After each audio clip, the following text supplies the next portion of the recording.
Assalamualaikum teman-teman. Gimana nih kabarnya? Semoga baik-baik saja ya.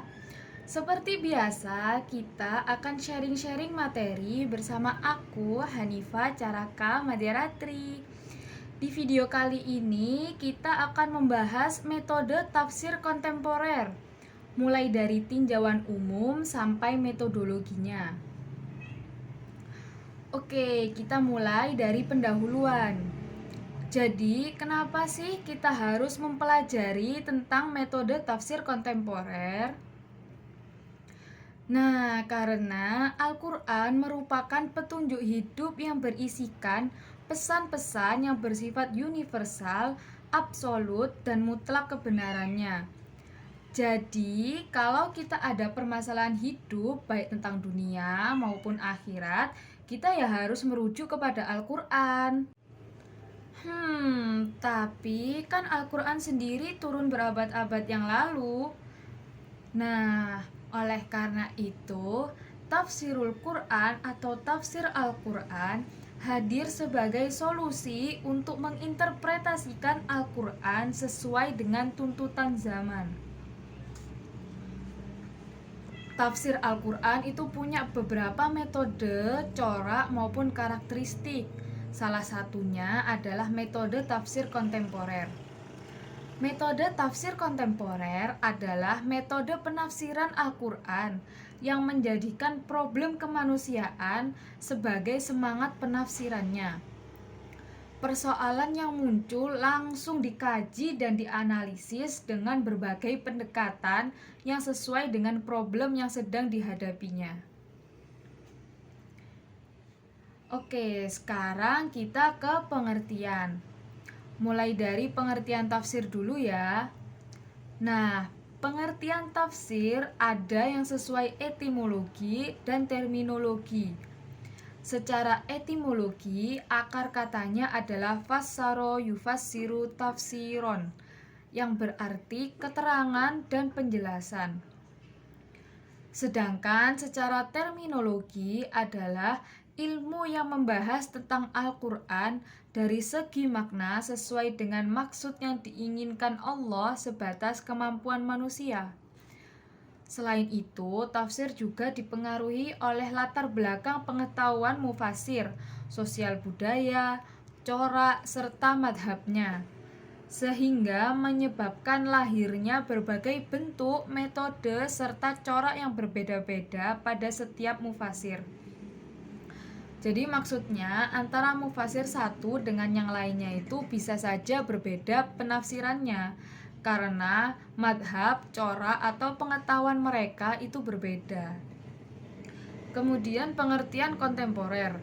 Dalam Kamus Besar Bahasa Indonesia berarti semasa, yaitu pada masa kini dan dewasa ini. Jadi, bisa disimpulkan bahwa tafsir kontemporer adalah tafsir Al-Quran masa kini, baik dilihat dari masa penulisannya maupun hal-hal kekinian yang mewarnai pembahasannya. Sayyid Murtadho Husain mendefinisikan tafsir kontemporer sebagai upaya mereformulasikan penafsiran kaum muslimin atas Al-Quran dan mencocokkan teks dengan kondisi zaman modern. Lanjut ke bab sejarah ya.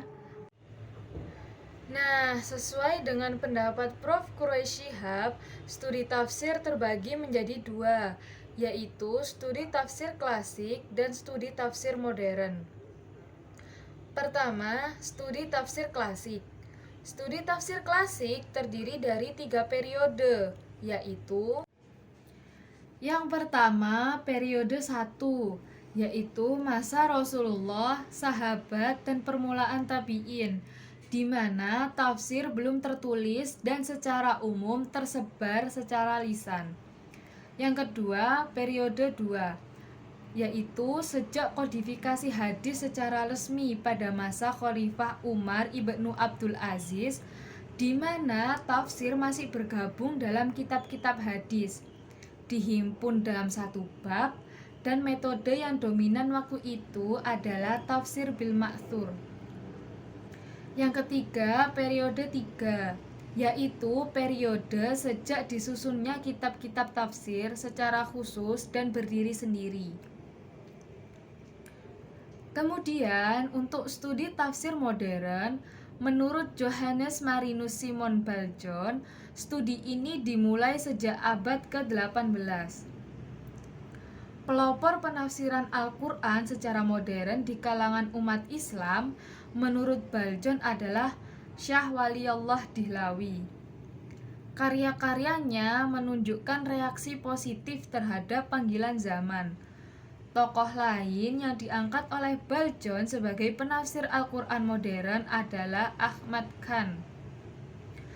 Ahmad Khan adalah pelopor tafsir kontemporer di India. Selain itu, ada Tantowi Jauhari. Ia melahirkan sebuah pendekatan baru dalam menafsirkan Al-Quran, yaitu At-Tafsirul Ilmi.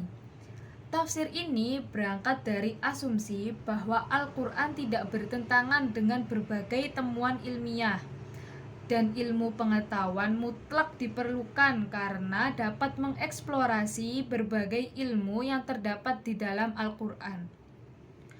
Jadi, sesuai dengan penjelasan tadi, bisa dikatakan bahwa perkembangan tafsir dipicu oleh adanya kegelisahan para intelektual dalam memahami Al-Quran dari berbagai keilmuan maupun sudut pandang.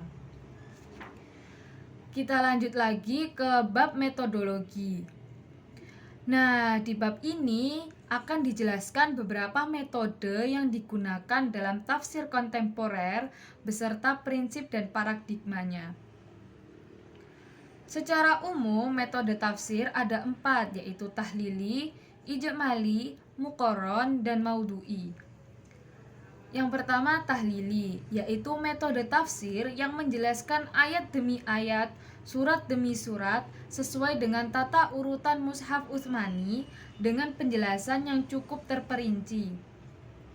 Yang kedua, ijmali, yaitu metode tafsir yang menjelaskan ayat-ayat Al-Quran sesuai dengan susunan mushaf Utsmani, tetapi dengan pembahasan yang global, membahas makna dan maksudnya sehingga terlihat sinambung. Yang ketiga, muqarrin, yaitu metode tafsir yang mengambil sejumlah ayat Al-Quran atau surat untuk dijelaskan dengan berbagai kutipan dari sejumlah kitab tafsir serta membandingkannya.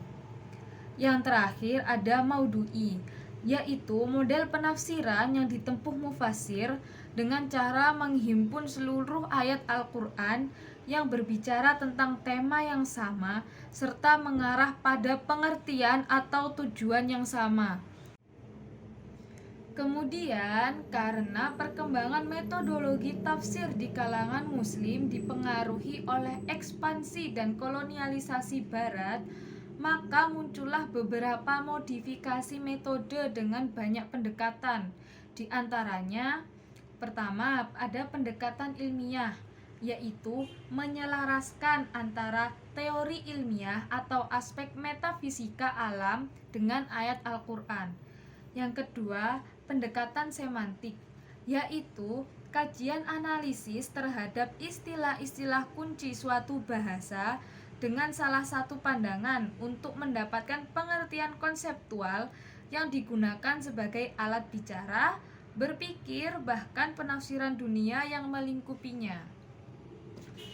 Kemudian yang ketiga ada pendekatan hermeneutika, yaitu menafsirkan Al-Quran tidak hanya mengandalkan keilmuan seperti yang digunakan para penafsir dulu.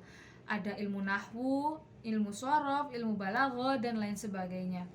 Tetapi juga diperlukan ilmu-ilmu lain seperti teori sosiologi, antropologi, dan sebagainya. Yang terakhir ada pendekatan ilmu-ilmu sosial, yaitu kemampuan para penafsir kontemporer dalam memahami ilmu-ilmu sosial dan dijadikan modal untuk memahami gejala-gejala keagamaan. Selanjutnya tentang prinsip dan paradigma tafsir kontemporer. Apa sih yang membedakan tafsir kontemporer dengan tafsir klasik? Jadi, tafsir kontemporer ini bersemangat mengembalikan Al-Quran sebagai kitab petunjuk. Mereka mengembangkan suatu model pembacaan yang lebih kritis dan produktif. Berbeda dengan tafsir klasik yang berkonsentrasi pada kajian makna kata dari segi i'rab dan penjelasan dari segi teknik kebahasaan yang dikandung oleh redaksi ayat. Paradigma tafsir kontemporer lebih menitik beratkan pada kajian epistemologis metodologis. Tafsir kontemporer memiliki paradigma yang bernuansa hermeneutik yang membuat mereka selalu curiga pada adanya kepentingan ideologis yang ada di balik teks tersebut. Yang terakhir, tafsir kontemporer itu kritis dan ilmiah. Keilmiahan ini bisa dilihat dari produk tafsir kontemporer yang dapat diuji kebenarannya berdasarkan konsistensi metodologi yang dipakai dan siap menerima kritik dari komunitas akademik. Tafsir kontemporer disebut kritis karena umumnya mufasir kontemporer tidak terjebak pada fanatisme madhab. Nah, bab terakhir yaitu kesimpulan.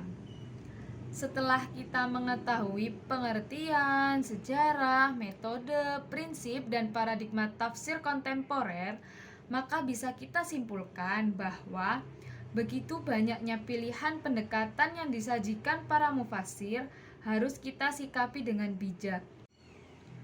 Sesuai dengan diktum al-muhafadzah alal qadimis sholih wal akhdu alal jadidul aslah, yang artinya memelihara hazanah klasik yang baik dan memperkayanya dengan hazanah baru yang lebih baik. Jadi munculnya tafsir kontemporer ini bukan sebagai hasil kritik nilai kewahyuan, status keilahian, maupun kesakralitas Al-Quran, namun untuk memperkaya perspektif klasik agar menghasilkan pemahaman dan penafsiran Al-Quran yang lebih komprehensif serta sesuai dengan nalar kontemporer masyarakat muslim. Bisa disimpulkan bahwa perbedaan hasil penafsiran klasik dan kontemporer tidak menyebabkan hilangnya tujuan untuk memahami maksud Al-Quran dan mengamalkannya dalam kehidupan keseharian. Alhamdulillahirabbil alamin. Sepertinya cukup sampai di sini materi kita kali ini. Nanti kita ketemu lagi di video-video selanjutnya. Terima kasih. Wassalamualaikum warahmatullahi wabarakatuh.